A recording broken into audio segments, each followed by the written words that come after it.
მოგესალმებით, ახლობლებ. მოგესალმებით. დღეს გადავიღებ თუ როგორ მოჭრად ბურთი. ბევრს აქვს ეს კითხვა.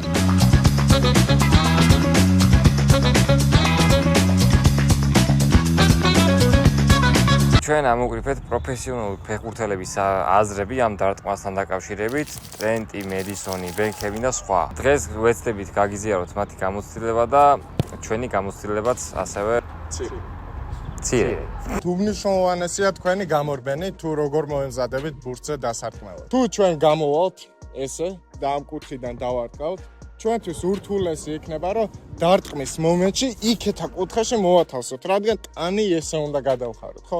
ამიტომაც არსებობს სტანდარტული გამორბენი, რომელსაც ძირითადად 70% ფეხბურთელების იყენებს, უბრალოდ ოდნავ დახრილი კუთხიდან ნიდიან და მსგავსად ურტყავენ. რონალდინიოს 2000 წლის გამორბენი რომ ახსენდება, მე პირადად შეიძლება ფეხი მოვიტეხო მსგავსი გამორბენისთვის, მაგრამ მისთვის იყო კომფორტული. ნუ რა თქმა უნდა, ვარჯიშის დიდი მნიშვნელობა აქვს, თუ რაღაც კონკრეტული სტილით ვარჯიშობ, რაც არ უნდა გამორბენი იყოს, კომფორტული გახდება მოკლედ თქვენთვის. დარტყმის დროს არის საჭირო რომ ამოვიღოთ რაღაც წერტილი, რა ადგილს დავარტყათ, რომ მაქსიმალურად მოვჭრათ ისე ბურთი, როგორც ჩვენ გვინდა. მაგალითად, ავიღოთ აი ეს ადგილი, აი ეს ნახატი, დავდოთ აი ესე რომ ზუსტად აი ამას ავაყოლოთ ფეხი. მინიმუმ ან პიპკა შეგვიძლია, მაგრამ ეს ყველაზე კაი ადგილი, იმიტომ რომ ცოტა დიდად ჩანს რა. ამიტომ დაიწყეთ გაჩერებული ბურთიდან დარტყმები ამ მოჭრის და შემდეგ შეგიძლიათ უკვე შეაჩვით, მაგრამ აი უკვე თქვენი პრაქტიკიდან როგორც გამოსადეგი იქნება. თუ ბუნებრივზე თამაშობთ, მნიშვნელოვანია რომ სწორად არჩიოთ ადგილი თუ სად დადეთ ბურთს, იმიტომ რომ შეიძლება თითოეულ სანტიმეტრი გადავწყვეტი იყოს რა. აი მაგალითად ეს ნორმალური ადგილია დასარტყმელად. ალბათ გაინტერესებთ ცუდი ადგილი როგორი იქნება.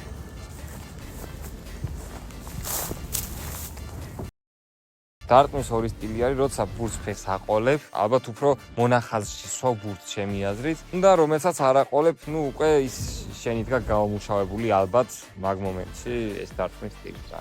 ძირითად შემთხვევაში იყენებენ ისეთი სტილის დარტყმებს ახლოდან ტერფის ნაწილით რომ ურტყავენ, იმიტომ რომ ის უეჭვალე ცენტრში უმიზნებენ, უბრალოდ ცოტათი ხან მარცხნივ მიდის, ხან მარჯვნივ და გამოდის რომ კუთხეა. ეს თავად რუნიმაც თქვა, რომ როდესაც ურტყავდა სათამაშო სიტუაციაში, უმიზნებდა მეკარეს, რომ წასულიყო შემდეგ ეს ბურთი კუთხეში. არა ავტომატ. ამიტომ თამაში ყველაზე ზუსტი დარტყმა დღესდღეობით არის ეს მოჭრილი დარტყმა, რადგან უკვე იცი საითაც ურტყავ, იმიტომ რომ კუთხე ამორჩეული. ბურთთან კონტაქტი არის ყველაზე მნიშვნელოვანი ნაწილი. ფეხის ტერფი და ეგრეთ წოდებული ბაჩოკი უნდა ეხებოდეს თითქოს ერთდროულად, რომ მაქსიმალურად მეტი ძალა მიეცეს ბურთს და ბურთმა ისე მოუხვიოს, როგორც ჩვენ გვინდა. ამ კონტაქტს იქამდე ვერ მიაგნებთ, სანამ ბევრჯერ არ ცდით და იპოვით იმ წერტილს, სადაც კარგად გამოგდეთ ეს ყოველდღე. ამიტომ ბევრი სცადეთ და როცა იპოვით იმ ნაწილს, როცა ბურთი ისე მიდის, როგორც გინდათ, უბრალოდ არ გაჩერდეთ და გაიმეორეთ.